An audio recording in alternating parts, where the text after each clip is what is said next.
I'm Helen Johnson, an engineer at DomainTools. In this video, I'd like to do a walkthrough of the Passive DNS tab, or PDNS for short. I'll tell you what the different fields are and how they can help with investigations. So let's start with the record type.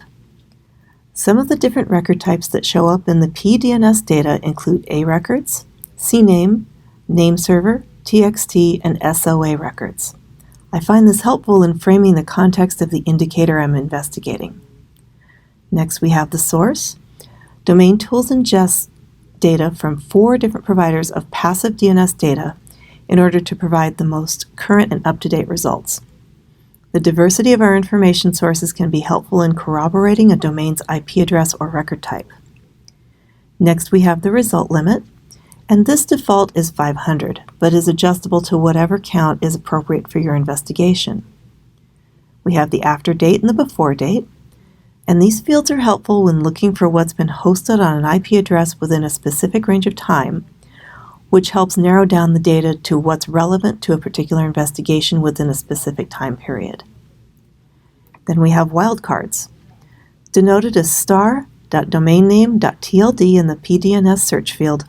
Wildcards can reveal subdomains, which might uncover a hijacked domain or other sketchy activity. Let's move down to the body of the UI and talk about the data columns. First, we have the query. This field shows what data was queried for answers.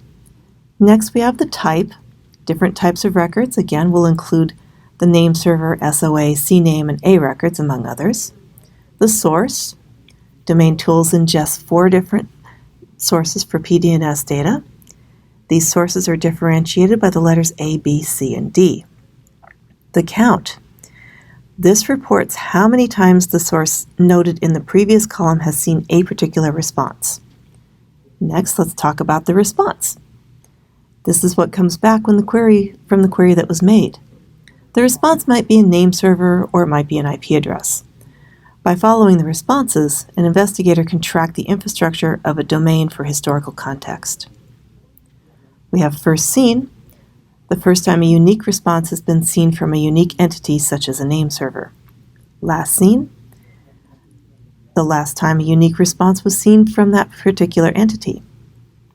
Now let's move down to the corner at the bottom left. You can download the passive DNS data as a CSV file by hitting the download button. Down on the lower right, you can send the results to the pivot engine. So when investigating an IP address, a list of domains that were previously associated with it will likely yield some interesting information and interesting connections to other threat campaigns. Sending the results to the pivot engine will assist an investigator in exploring these associations. The investigator has the choice of starting a new investigation or adding to an existing investigation. Now, there's a couple of points I'd like to note in the interest of usability. All these columns are sortable. Also, when using the domain or host name as a starting point, keep in mind that the query setting gives you the IP addresses that correspond to that domain. The same domain appears in every row because the domain was the query and the IP addresses are the response. On the other hand, when using the IP address as a starting point, the response setting gives you all of the domains for which this IP address was the response. And this data will go a long way towards mapping out potentially nefarious infrastructure. I hope this PDNS walkthrough video has been helpful. If you're interested in obtaining access to Iris, please contact us at sales@domaintools.com. Happy hunting!